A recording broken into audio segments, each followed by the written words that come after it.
ഹൃദയം നുറുങ്ങി ഒരു അച്ഛനെഴുതി. ഞാൻ എൻ്റെ മകളുടെ ചാരം ശേഖരിക്കാൻ ലണ്ടനിൽ കാത്തു നിൽക്കുകയാണ്. കഴിഞ്ഞ ദിവസം അവൾ ട്രക്കടിച്ചു മരിച്ചു. ഞങ്ങൾക്കത് തീരാത്ത ആഘാതമാണ്. അവളുടെ അസഖ്യം കൂട്ടുകാർക്കും. നിങ്ങൾക്ക് എന്തെങ്കിലും ചിത്രമോ ഓർമ്മയോ പങ്കുവയ്ക്കാനുണ്ടെങ്കിൽ താഴെയുള്ള ലിങ്കിൽ ക്ലിക്ക് ചെയ്ത് അത് ചെയ്യാം. Lieutenant general doctor SP Kochhar എന്ന ആ അച്ഛനെ പോലും അതിശയിപ്പിച്ച നിമിഷങ്ങൾക്കകം അച്ഛൻ പങ്കുവച്ച മകളുടെ പേരിലുള്ള സമൂഹ മാധ്യമ പേജിൽ ലണ്ടനിൽ ട്രക്കടിച്ചു മരിച്ച ചേസ്ത കൊച്ചാറിന്റെ ചിത്രങ്ങളും വീഡിയോകളും സന്ദേശങ്ങളും പോഡ്കാസ്റ്റുകളും നിറഞ്ഞു.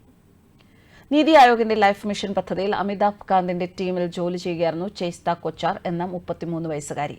സദാ പുഞ്ചിരി തൂകുന്ന ഊർജ്ജസ്വലയായ അതിവേഗം പുതിയ കാര്യങ്ങൾ ചിന്തിക്കുന്ന പെൺകുട്ടി. അധികം വൈകാതെ അവർ ടീമിൽ നിന്നും വിട്ടുപോയി. ലണ്ടനിലെ സ്കൂൾ ഓഫ് ഇക്കണോമിക്സിൽ ഡോക്ടറേറ്റ് നേടുകയായിരുന്നു അവരുടെ ലക്ഷ്യം.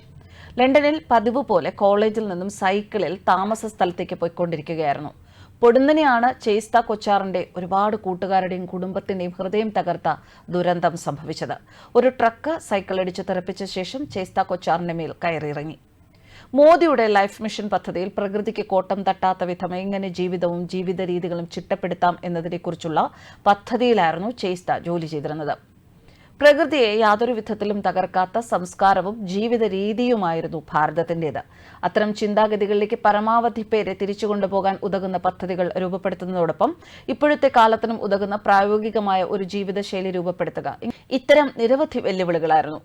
ചേസ്ത കൊച്ചാർ മോദിയുടെ കരങ്ങൾക്ക് ശക്തി പകരാൻ അക്ഷീണം യത്നിച്ചു. അല്ലെങ്കിലും രാജ്യത്തിനു വേണ്ടി നിഷ്കാമകർമ്മം ചെയ്യുന്ന ഇത്തരം വിദ്യാസമ്പന്നരും അതിബുദ്ധിശാലികളുമായ യുവതയാണല്ലോ നരേന്ദ്രമോദിയുടെ സ്വത്ത്.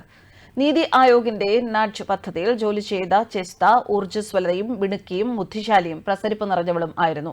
ബിഹേവിയറൽ സയൻസിൽ ഡോക്ടറേറ്റ് നേടാനാണ് അവൾ ലണ്ടനിലേക്ക് പോയത്. ലണ്ടനിൽ സൈക്കിളിൽ പോകുമ്പോൾ അവർ ക്രൂരമായ ഒരു റോഡ് അപകടത്തിൽപ്പെടുകയായിരുന്നു. വളരെ നേരത്തെ വിട്ടുപിരിഞ്ഞുപോയി. ഇങ്ങനെയാണ് മോദി സർക്കാരിന്റെ ഭാവി പദ്ധതികൾ കരുപ്പിടിപ്പിക്കുന്ന നീതി ആയോഗ് വിഭാഗത്തിന്റെ മുൻ CEO ആയ അമിതാഭ് കാന്ത് സമൂഹമാധ്യമത്തിൽ കുറിച്ചത്. ഒരു വർഷം മുൻപ് ലണ്ടനിൽ സോഫ്റ്റ്വെയർ എഞ്ചിനീയറായ ഒരു യുവാവിനെ ചേസ്ത വിവാഹം ചെയ്തിരുന്നു.